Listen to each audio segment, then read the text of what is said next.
Hello, my name is Jeffrey Garcia. I am the Disaster Services Manager for the Human Services Agency.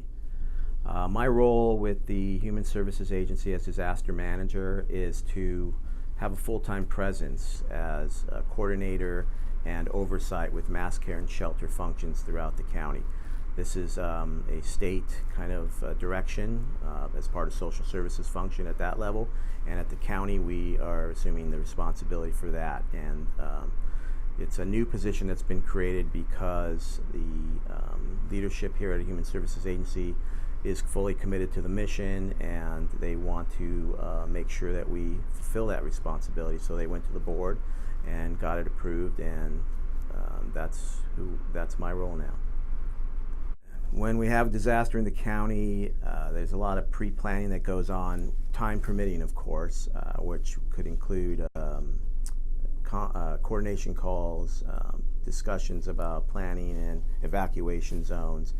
We would even dig into our disaster prepared database and start looking at our vulnerable client populations to see if there's anybody possibly impacted in those areas. Once that's determined that there is potentially some kind of impact and we need to do evacuation, then we launch into communications, which there's a staff portion of that and also a public portion of that, where we use our various websites and social media to engage the public and staff in what the next steps are and what's going on. We also link them to the sheriff's vcemergency.com, and that's kind of the hub for main information going forward. During a disaster, our role for HSA staff is continuous operations. So we do this every day, and we serve the public in a great manner that is very important, and we take pride in that across the agency. So when there's an event or an emergency, that continues. Whether the flow has changed because a certain office is impacted, we then have to shift resources and continue those operations. Staff may also be disaster service workers, where they may be called in to, once their family and their home is okay and they're not in an impacted area, they need to report to work if they're mandated by law to actually do that, and function in their normal capacity, but maybe at a different location. Or they may be even asked to do a few different things that they might normally do to support the operations at that point. And at the leadership level, we might jump into what's called a Department of Operation Command. So we start to manage that new flow of operations from headquarters. All the managers are brought in with leadership, and they get status reports and start to manage that flow from that point on. Also, during a disaster, our leadership has stepped up in recovery to lead the way in local assistance centers. So we help people get back on their feet if they've been displaced, and we've also taken part in Disaster CalFresh, where our program departments will jump in and sometimes do long hours to get some food support to folks that have been impacted as well. Also, as disaster service workers, staff can perform a support role for the American Red Cross in our shelters. So oftentimes in the onset of an incident, the American Red Cross is pretty busy. So if we have staff that are trained and are willing to support that function, it's a very important role. One of the biggest challenges right now is to get the resources fully trained, which means people fully trained and aware of what their roles and responsibilities are, so that we can do our team approach as usual and take on any event really that comes our way.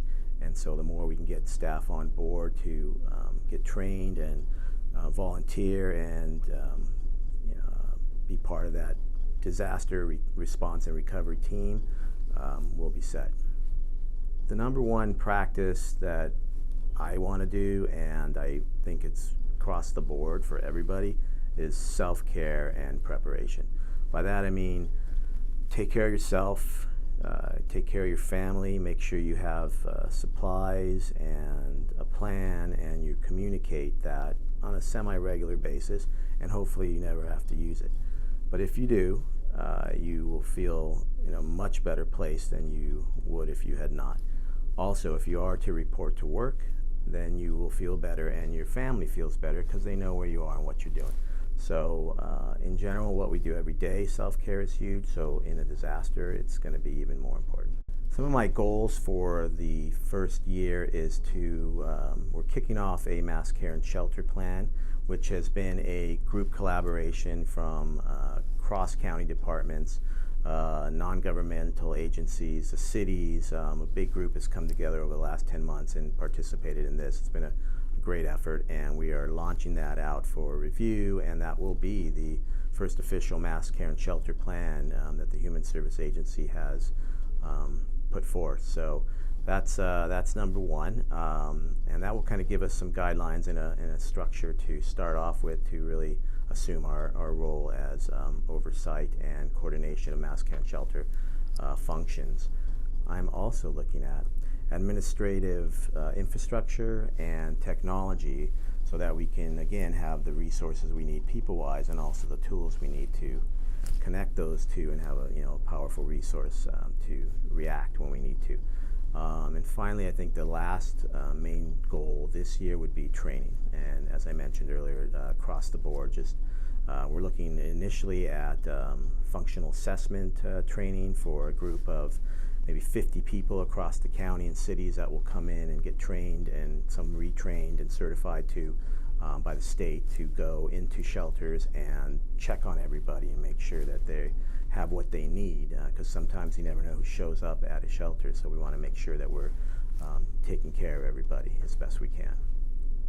I want to wish all of you out there wellness and joy.